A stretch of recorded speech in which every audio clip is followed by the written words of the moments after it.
আসসালামু আলাইকুম। কি অবস্থা সবার? আশা করি সবাই ভালো আছেন। আমরা আমাদের STM32 দিয়ে যে এমপিপিটিটা ওইটা আমরা এখন টেস্ট করতেছি। এখানে সকল কানেকশন লেখাই আছে, load, battery plus, battery minus, solar plus, solar minus. আর এখানে এসির যে কানেকশন, এল পজিটিভ তারটা, আমরা এগুলো টেস্ট করতেছি। এখন 40-43 এম্পিয়ার নিতেছে। দেখতে পাচ্ছেন যে একদম এম্পিয়ারটা স্টেবল, ব্যাটারিটা ফুল হয়ে গেছে। আমরা এই কারণে 400 ওয়াট লোড দিয়েছি।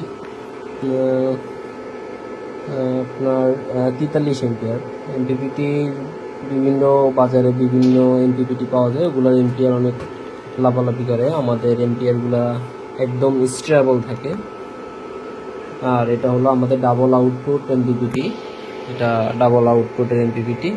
এটা আমরা যদি দেখাই যে সোলার থেকে কত এম্পিয়ার নিচ্ছে, সোলার থেকে নিচ্ছে 11 এম্পিয়ার, 12 এম্পিয়ার। আমাদের ব্যাটারিতে দিচ্ছে হলো 42-43 এম্পিয়ার। এটা যে কোনো আইপিএসের সাথেই লাগাই হাইব্রিড মোডে করতে পারবেন। যারা লোড ডিসি লোড চালাতে চাচ্ছেন তারাও এটা নিতে পারবেন। আর যাদের লাগবে আমাদের সাথে যোগাযোগ করতে পারেন। আমরা যে কোনো জায়গায়, বাংলাদেশের যে কোনো জায়গায় কুরিয়ারের মাধ্যমে ডেলিভারি দিয়ে থাকি। আসসালামু আলাইকুম, সবাই ভালো থাকবেন।